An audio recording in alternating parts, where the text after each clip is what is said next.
Mike Cintolo, Chief Analyst of Cabot Growth Investor and Cabot Top 10 Trader. I'm here with your Cabot Weekly Review, recording this late Friday morning on October 25th. So as I record this, it's a pretty good day in the market. We'll see how we close. I would say the first few days of the week was a little wobbly. You know, we have earnings season going on. We do have some short-term, uncertainties. Obviously, the election, earnings season. We have treasury rates going up, a little bit of elevated sentiment. So not really too surprising. We've seen a couple of things get hit on earnings. Again, all that stuff is not too surprising. What I'm really looking for is any sort of, red flags or major changes in character, at least intermediate term, for the market or for individual stocks. And we're not seeing that yet. When you really look at the rubber meets the road evidence, which is right now focused on the leading stocks, the indexes look good. They're fine. And we'll talk about the NASDAQ, and some of these things are testing resistance again, which is a good thing. But the real story is it's the opposite of June and July, right? Back then the indexes, or at least the big cap indexes, look great. Not a lot of stocks were working. Right now the big cap indexes, where some of them are still battling with old highs, but there's a ton of leadership out there that got going a couple of months ago, but we continue to see some fresh breakouts, including on earnings. So overall, I'm bullish. Although near term, I have to be honest, I'd say 80% of the stuff we either own or are watching or whatever we follow is reporting earnings in the next, 1 to 2.5 weeks or something. So that's really going to tell the tale. Obviously, if we start to see some real abnormal action, I'll change my tune. But until then, I'm bullish. But, picking entry points carefully at this point, especially given all the earnings reports that are coming up here in the next couple of weeks. All right, so let's just hop into the charts right now. As usual, I'm using a product called Market Surge. It's a product of Investors Business Daily. You can learn more at marketsurge.com. So here's the net, just going through the indexes quick. It's still that sort of positive, not powerful vibe, in my opinion. We've had this sort of this is super short term, but this is the last, few days, week and a half or whatever, kind of short term little rest below the highs. And now the NASDAQ is sort of attacking that July peak, that, the summertime high. So we'll see how it goes. I'm not a big breakout or breakdown guy because indexes they're so well followed that these things can be fake outs or suck in sort of things. But up is definitely good, and the trend, which is most important to me, is still up. Okay, you're running through the other indexes. The S&P 500 has been stronger. You can see it bounced off the green line here is just a 25-day simple moving average. The New York Composite continues to look pretty good. You can see kind of hanging around the 25-day line. And then the broader indexes, not quite as good. I mean, the small caps continue to, we'll talk about interest rates here in a second, but I think interest rates are kind of still capping them. And then maybe the election has more, maybe that affects small caps more. I don't know. Mid cap, same sort of thing. A lot of these indexes, they either tested or did break out, then they kind of came right back in. So small caps, mid caps, the NASDAQ, that sort of thing. So that's just kind of where we're at. Overall, though, we're still above, support. We'll see how it goes. I will just say, to stay flexible, if we come in next week or a couple weeks and, it's pretty bad out there, it's not going to take that long, at least for the broad market. I wouldn't say it's the biggest breakdown ever. We're still kind of in this range when you look at a lot of these indexes, but if it's below the 50-day line, it's not as good as being above the 50-day line, of course. Okay. In terms of the growth-oriented stuff, this is the NASDAQ 100. I'm just mentioning this because this 500 level, in fact, it's kind of interesting, just not to tangent, but this is the monthly chart of the QQQ. Well, the prior bull market top was what? 400. So you often see these round numbers come into play, just psychology. So here we are at 500 ballpark, give or take a few points, right? So that's what we're testing again. Can we get through it? Is it another fake out? We'll see how it goes. Same sort of thing, though, is playing out again. I'd rather look at the QQQE. Just kind of, again, the unequal weight NASDAQ 100 has been toying around with this 90 to 92 area. So we'll see if that can get going. And then even things like the mutual fund index, this is from IBD. Real money mutual funds, kind of a composite of growth funds they pick. I don't really know which ones they are. But again, kind of toying with the summertime highs. This chart is a day old, so it's probably, I'm sure it's up here somewhere. But again, sort of testing resistance. Okay, so growth stuff, it's powerful. The indexes, I think that as a whole, whether it's growth or otherwise, they're positive. The intermediate term trend is up. It's not super powerful. The real action has been among individual stocks. Okay, the last two things before getting into stocks is just, defensive stocks aren't weak, but they have finally, you can just see they've kind of cooled off here over the past now 4 or 5 weeks. below the 50-day line. I'm not reading too much into it. The only thing I would just mention is XLP is, it's clearly now underperforming. The NASDAQ is attacking its highs up here. So that's a small positive, And then interest rates, of course, we'll see how it goes. I mean, this is the 10-year note yield. 42 means 4.2%, okay? So it's had a big run, but again, the trend is more important to me than everything else. Longer term, it's at the 200-day line, so it's not like it's in some massive, this isn't 2021 at this point. But clearly, after a pretty big decline, we're well above the 50-day line, which is trending up. The 25-day line is trending up. If this was just an index, for instance, like the S&P 500, we would say the intermediate term trend turned up here earlier this month. Okay, that's just how we measure it. So we'll just see how it goes. If interest rates keep going up, right now it's kind of impacting the broad market. Eventually it's going to impact everything, okay? But maybe they don't. Maybe they settle down here. Obviously the election, the next Fed meeting, so on and so forth. But it's definitely something that's back on the radar after being, somewhat supportive here for the prior, 5-6 months, okay? Now, with that said, like I, mentioned before, individual stocks have just been better. Now, this is the IBD 50 index. It's still battling with resistance, but all this stuff is positive and individual names look good. What I'm going to go through is a bunch of names here, maybe 10 of them. Some of them we're already a couple months into the rally. So I would say fresh breakouts aren't my favorite play right here because ideally the best stocks are already breaking out. However, it is earnings season. And sometimes you'll see a rotation. Sometimes one group is like, okay, but not really participating that well. And then it really kicks into gear later on and you get some earnings gaps and stuff like that. So you want to keep your eyes open. These are potential earnings plays. I'm not saying to buy them ahead of time or not. It's up to you, but just set up. So this is Sweet Green. We've mentioned it before. At this point, the stock is it really has been setting up since, I don't know when that was. That was April, okay? Yes, it's had some higher highs, but it's basically been kind of a big sort of sloppy base in here. A breakout attempt there didn't work.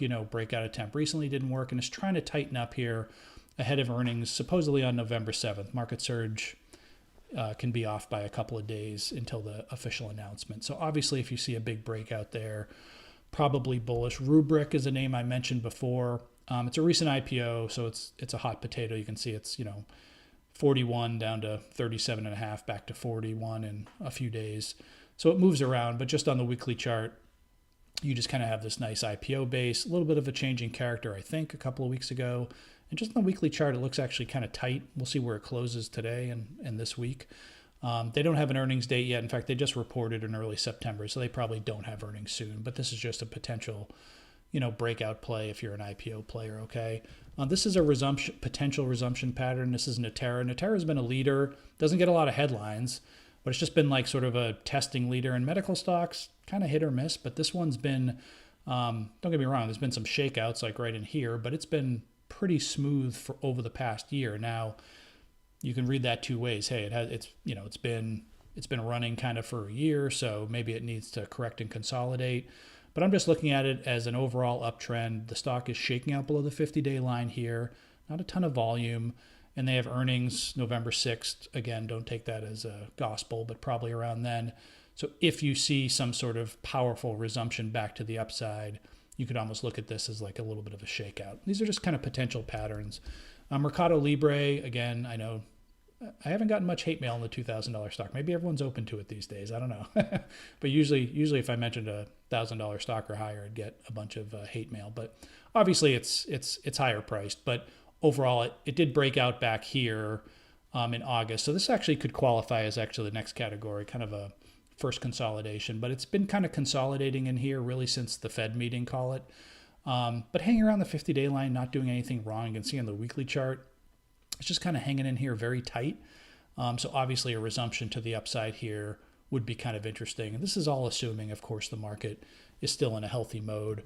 Zillow,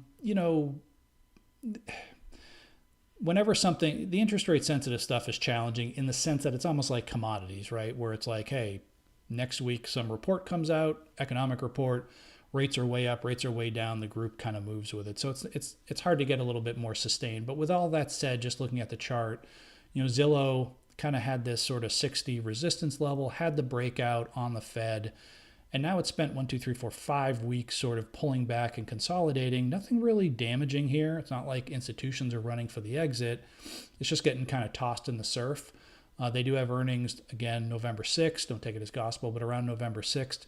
So if you did get a resumption pattern here, maybe you got a big break in rates. Who knows what happens, election or whatever, could affect things. But either way, some sort of resumption pattern there would be interesting. And then Shopify. There have been a couple, just not to go on a tangent, but I guess you get what you pay for with the videos. There's been a couple of these old winners. Like here's Twilio, which has been, obviously destroyed. I mean, look at the monthly chart. Stock was up at 420 or 50, and here we are at 70, and that's no stock splits or anything. But with that said, recently we have seen some of these old stocks, but are liquid, and they have real numbers. And it's not like the company is, their sales and earnings and everything start to pick up steam. So you have seen some of these out there. Shop was one that really did come back pretty well from its, destruction in 2022. And now it's been building really since the spring, this huge shakeout here, huge volume support. Okay. And just, there hasn't been any, look at the vault. There's been no selling volume. It's kind of interesting in the sense like, hey, maybe everybody who wanted to get out was shaken out. Plus, obviously, all the people from 5 years ago or whatever, 4 years ago were shaken out. So we'll see what happens. It's kind of an interesting setup into earnings. They don't have earnings till November 12th or thereabouts, but just kind of a nice tight little area. Yes, there's overhead. But again, you're looking for, with all these things, you're looking for like real power, not like, oh, it's up $2. Like, hey, it's up, the volume's huge, it's earnings, or it's some new, it's clearly a change in character. So those are kind of interesting. The other sort of just general pattern, you can get specific, is just kind of first thrust pullbacks, what I call. So stock breaks out. It's already broken out. It runs up for not just a couple of days, but 3-4 weeks. And then you have the first pullback, and the pullback looks kind of normal. Okay, so like here's coherent, COHR, pulling into the 25-day moving average. A little bit of selling in here, but again, on the weekly chart, it's not, there's nothing damaging going on at this point. November 6th supposedly is earnings, but that's kind of an interesting. We're seeing some of that actually across the board in kind of networking. So this is Arista Networks, which is more mature. So it's quote, I won't say safer, but it's better numbers, more sponsored. I guess I would put it that way. Breaks out on the upside. Here you are, a couple weeks into this pullback again to the 25-day moving average here near $400. So we're seeing some of that. Just some of these recent breakouts. This is Intuitive Surgical, not the fastest moving stock, but clearly a nice little, very, very, very tight consolidation in here. August, September, early October, gaps on earnings, and now it's, stock's not going to go up $100 next week or anything. But this could be something where it's sort of a very tight consolidation after an earnings gap, usually constructive. Okay. Some of the what do I want to say? I don't even know what the term is, but AI, AI utilities, I guess I'll call them that. These things, the nuclear power and all that stuff. This is Vistra VST. It's a wild child. It's had a huge run, deep correction, but not abnormal. And then of course just went bananas here recently when one of its peers signed a nuclear deal. So the stock is very volatile. It went from 144 to 114. It pretty much doubled, and then. But you can see it's kind of settling down here, again, kind of into the 25-day line. Doesn't mean the stock can't do this. Maybe you'd wait for a resumption. Maybe you'd wait for whatever. Earnings supposedly around November 7th. But VST and some of these other AI utilities, so to speak, look like kind of tidy pullbacks to this point. Samsara, again, can be a little bit hectic, and I mention this all the time. But I'm kind of cluing off sort of 3 straight big volume weeks on the upside, new price highs, new relative performance highs. And now we've had 5 weeks of basically a choppy consolidation with round number resistance near 50, tag of the 10-week line, yada, yada. Earnings here aren't out until Thanksgiving, so you got some room. But overall, looks pretty good in there, like a first pullback. Shift 4, it's not quite there yet. This is FOUR, but it's kind of a breakout here. Again, you have this multi-week run. It's not like it ran for 3 months, but it runs, 3, 4, 5 weeks, and now it's consolidating. Kind of tagged the 25-day line yesterday. Maybe interest rates pull in. I have seen a little bit of weakness in some of these short-term weakness in payment stocks. So maybe you get a little bit further down, but you're getting some of these first pullbacks here, okay? And just last but not least, I mentioned this last week, but I am just actually a peer of mine. Thanks, Kier. So GBTC we'll look at because this has more history and it still tracks Bitcoin. I'm not recommending this, but you can just see how, I mean, if you look at the monthly chart, obviously this is kind of what Bitcoin looks like. But just, huge decline, huge comeback. But what I'm more looking at is you just have had this kind of breakout here with the market last November, October, November, Halloween call about a year ago.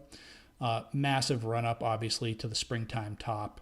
And then you've kind of had this sort of 3 waves down action, and now it just continues to set up. So I'm not going to mention it every week. I don't think we're going to be owning Bitcoin per se in my advisories, but like it is a nice chart setup. It is a risk on vehicle, so to speak.